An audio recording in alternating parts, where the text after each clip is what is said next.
Olá, amigos. Estamos aqui mais uma vez para o nosso estudo em grupo do livro Nosso Lar. Hoje com o capítulo 33, Curiosas Observações. Poucos minutos antes da meia-noite, Narcisa permitiu minha ida ao grande portão das câmaras. Os samaritanos deveriam estar nas vizinhanças.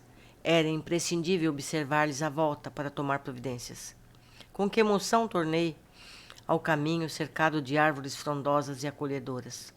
Aqui, troncos que recordavam o carvalho vetusto da terra. Além, folhas caprichosas, lembrando a acácia e o pinheiro. Aquele ar embalsamado figurava-se-me uma bênção. Nas câmaras, apesar das janelas amplas, não experimentara tamanha impressão de bem-estar. Assim caminhava silencioso sobre as frondes carinhosas. Ventos frescos agitavam, de manso, envolvendo-me em sensações de repouso. Sentindo-me só, ponderei os acontecimentos que me sobrevieram desde o primeiro encontro com o ministro Clarencio. Onde estaria a paragem de sonho? Na terra ou naquela colônia espiritual? Que teria sucedido a Zélia e aos filhinhos? Por que razão me emprestaram ali tão grandes esclarecimentos sobre as mais variadas questões da vida, omitindo, contudo, qualquer notícia pertinente ao meu antigo lar? Minha própria mãe me aconselhara o silêncio, abstando-se de qualquer informação direta. Tudo indicava a necessidade de esquecer os problemas carnais, no sentido de renovar-me intrinsecamente, e, no entanto, penetrando os recessos do ser, encontrava a saudade viva dos meus. Desejava ardentemente rever a esposa muito amada, receber de novo o beijo dos filhinhos. Por que decisões do destino estávamos agora separados, como se fosse um náufrago em praia desconhecida? Simultaneamente, ideias generosas confortavam-me o íntimo. Não era eu o náufrago abandonado. Se minha experiência podia classificar como náufrago, não devia o desastre senão a mim mesmo. Agora que observava em nosso lar vibrações novas de trabalho intenso e construtivo, admirava-me de haver perdido tanto tempo no mundo em frioleiras de toda a ordem. Em verdade, muito amargara a companheira de lutas e, sem dúvida, dispensara aos filhinhos ternuras incessantes, mas, examinando desapaixonadamente a minha situação de esposo e pai, reconhecia que nada criara de sólido e útil no espírito dos meus familiares. Tarde verificava esse descuido. Quem atravessa um campo sem organizar sementeira necessária ao pão e sem proteger a fronte que sacia a sede, não pode voltar com a intenção de abastecer-se. Tais pensamentos instalavam-se-me no cérebro com veemência irritante. Ao deixar os círculos carnais, encontrar as penúrias da incompreensão. E que teria sucedido a esposa e aos vizinhos? Deslocados da estabilidade doméstica para as sombras da viuvez e orfandade? Inútil interrogação. O vento calmo parecia sussurrar concepções grandiosas, como que desejoso de me despertar a mente para estados mais altos. Torturavam-me as inquisições internas, mas, prendendo-me então aos imperativos do dever justo, aproximei-me da grande cancela, investigando além, através dos campos de cultura. Tudo luar e serenidade, céu sublime e beleza silenciosa.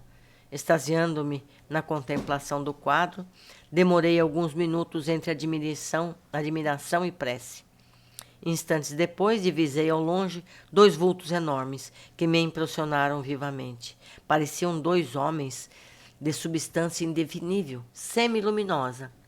Dos pés e dos braços pendiam filamentos estranhos. Da cabeça, como que se escapava um longo fio de singulares proporções. Tive a impressão de identificar 2 autênticos fantasmas. Não suportei. Cabelos eriçados, voltei apressadamente ao interior. Inquieto, amedrontado, expus a Narcisa a ocorrência, notando que ela mal continha o riso. Ora essa, meu amigo, disse por fim, mostrando bom humor. Não reconheceu aquelas personagens? Fundadamente desapontado, nada consegui responder. Mas Narcisa continuou. Também eu, por minha vez, experimentei a mesma surpresa em outros tempos. Aqueles são os nossos próprios irmãos da terra. Trata-se de poderosos espíritos que vivem na carne, em missão redentora e podem, como nobres iniciados na eterna sabedoria, abandonar o veículo corpóreo, transitando livremente em nossos planos. Os filamentos e fios que observou são singularidades que os diferenciam de nós outros. Não se receie, portanto, os encarnados que conseguem atingir estas paragens são criaturas extraordinariamente espiritualizadas, apesar de obscuras ou humildes na terra. E, encorajando-me bondosamente, acentuou: Vamos até lá. Temos 40 minutos depois da meia-noite. Os samaritanos não podem tardar. Satisfeito, voltei com ela ao grande portão. Lobrigava-me ainda a enorme distância os dois vultos que se afastavam do nosso lar tranquilamente. A enfermeira contemplou-os, fez um gesto expressivo de reverência e exclamou: Estão envolvidos em claridade azul. Devem ser dois mensageiros muito elevados na esfera carnal, em tarefa que não podemos conhecer. Ali estivemos, minutos longos, parados, na contemplação dos campos silenciosos. Em dado momento, porém, a bondosa amiga indicou um ponto escuro no horizonte, enluarado, e observou: Lá vêm eles! Identifiquei as caravanas que avançavam em nossa direção, sob a claridade branda do céu. De repente, ouvi o ladrar dos cães, a grande distância. Que é isso? Interroguei, assombrado. Os cães, disse Narcisa, são auxiliares preciosos nas regiões obscuras do umbral, onde não estacionam somente os homens desencarnados, mas também verdadeiros monstros, que não cabe agora descrever. A enfermeira, em voz ativa, chamou os servos distantes, enviando um deles ao interior, transmitindo avisos. Fixei atentamente o grupo, estranho que se aproximava devagarinho.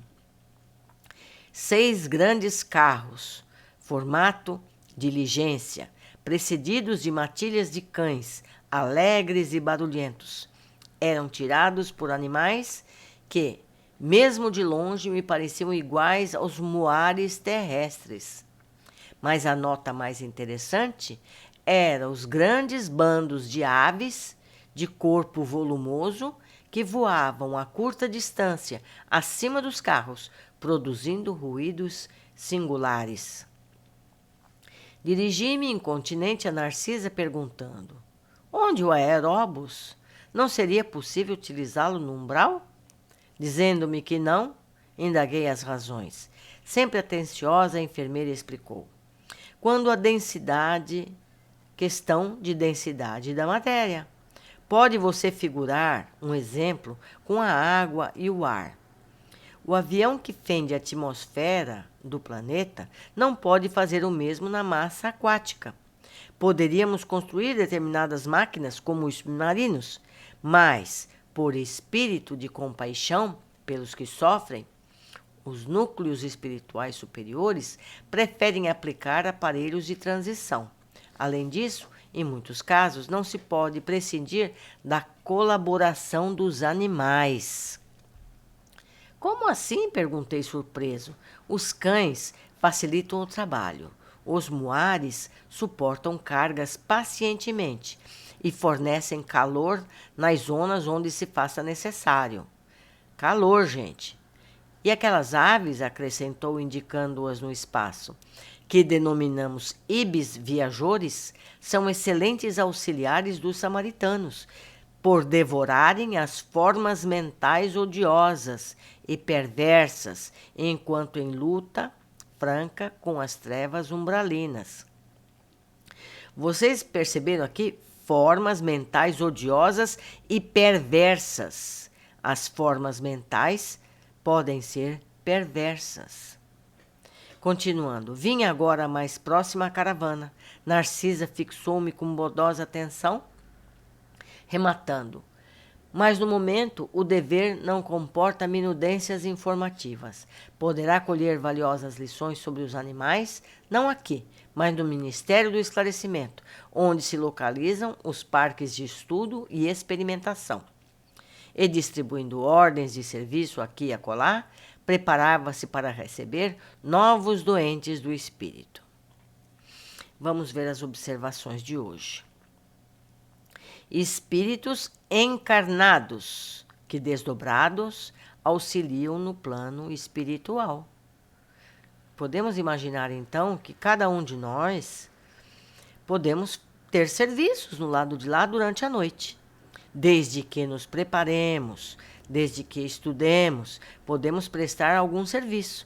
Não necessariamente em altos planos, mas serviços mais simples.